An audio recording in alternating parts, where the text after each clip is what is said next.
We'll start by creating a key pair. First, we need to go to the EC2 menu. On the left side, we'll find the key pair link.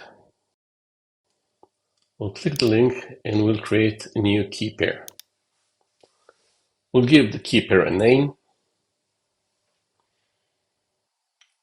and then on the bottom right side, we'll click the Create Key Pair. We'll save the file. That's it.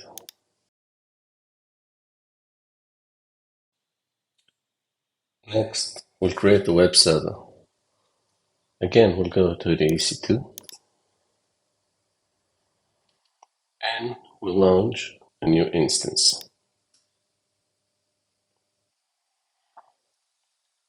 I'll give our server a name.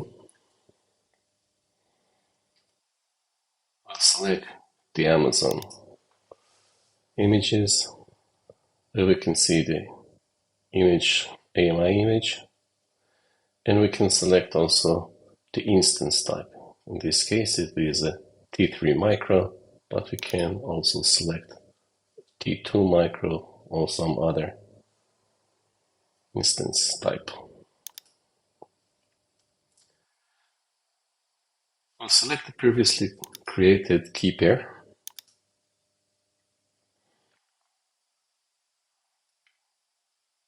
And we'll edit the network settings. So we have our default VPC. We'll select the subnet where the instance will be created.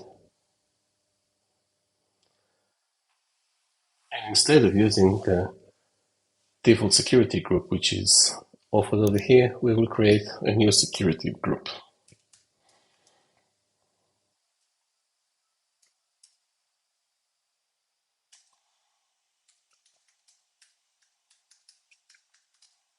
We'll give the security group a name.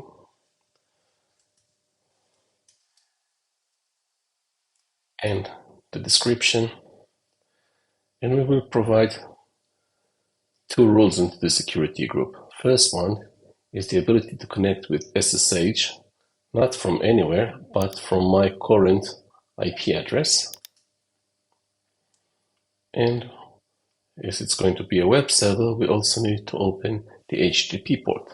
So we'll add to the security group another rule. The rule would be for HTTP. Again, from IP only. And now we have both rules, access with HTTP and access with SSH. We can see the storage, and if we click the advanced, there are a bunch of definitions that we can also add over here. The one that I want to have some attention to is the metadata. We need to make sure that the metadata is enabled, and we will enable only version 2 of the metadata. Now, additional thing that we can do is while we create the instance, we can also add a script that will run when the instance is created. Copy the script from the immersion day manual, paste it over here, and we can see that the script will install the HTTP server, install a database server. Some additional configurations are going to be added to this server. And once we're finished, we can click the launch instance. It'll take a few seconds, and the instance is now successfully created. If we click the View All Instances, we can see that we have a server over here and our new server, which is now in running mode, but still initializing. So it's going to take a few minutes, a few seconds actually, until this instance will be fully initialized and everything will be installed. Let's just keep clicking the refresh button until we make sure that the instance is fully initialized. I'll pause the video and continue in a few minutes. We can see now that the instance is fully initialized and it's running. If I'll select the instance, I can see over here at the bottom, let me click over here, I can see the information about the instance. I can see its internal IP, and I can see also the public IP address. I can copy the address, and if I'll start a new web window, we can see that the web server is up and running. That's it. We have a web server up.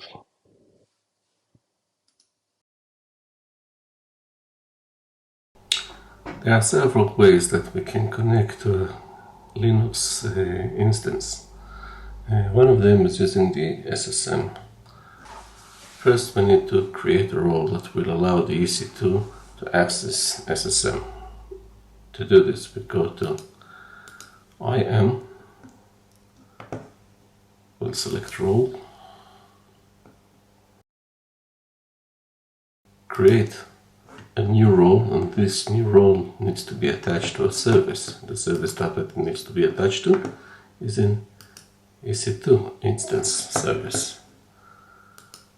We'll select the permission that we want to attach. In this case, as we said, it's an SSM manage instance core. We'll select it. We'll give a new role a name, SSM instance profile in this case. We can see that the action is allow to assume role by EC2 Amazon instance, and the role that is going to policy that we're going to attach is the SSM manage instance. We'll create this role, and now we can go back to the EC2. We'll select the instance, and from the security we'll update the IAM role. We already have the SSM profile over here. We're going to attach it,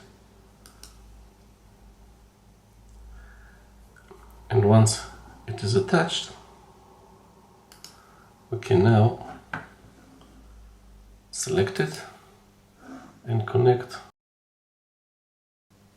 the session manager.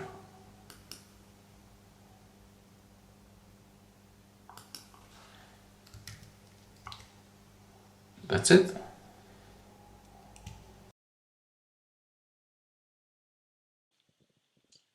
Previously, we created a key pair for the Linux machine. We're going to use this key pair now in order to connect using SSH client to this EC2 instance.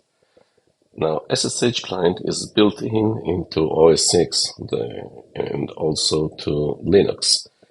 For Windows, we'll need to use a third-party software such as Buddy. But for now, as I'm using a Mac OS system, we'll go ahead and connect. So first what we need to do is to go to the EC2 section, go to the instance, select the instance, and again we're going to click the connect button. We are not going to use the session manager, but this time we're going to use SSH client as I said before. Now we can see a list of instructions on how to connect, and let's go ahead to the terminal and see what we have. So in the terminal, I have the keys that I've already downloaded. If I have a look at the properties of the keys, I can see that everyone can read these keys. Now this is not secured, and we cannot use SSH client if everyone can read those keys. So what we'll need to do is to change the properties of the keys. How I'm going to do this? I'll go back to the terminal and I have the exact instruction. Change the mode to only read only for those keys. I'll copy this instruction. Go back to the terminal, paste it, and now if I'll have a look, I can see that only the user can read those keys. This is great. We can move on to the next section. In the next step, what we need to do, let me just clear the screen. In the next section, what we need to do is to connect using SSH. I have an example of how to connect. So we'll use the SSH client with the keys that we already created and downloaded locally to the machine. We'll connect to the machine with the EC2 user username, and this is the address of the machine. Let's just copy all this command, go back to the terminal, and paste it in. For the first time, the machine is going to ask us, the local machine is going to ask us if I want to keep this signature file. I will say yes. This is one time only. And as we can see, we are now connected to the Amazon Linux machine on the cloud. I can run any command that I want.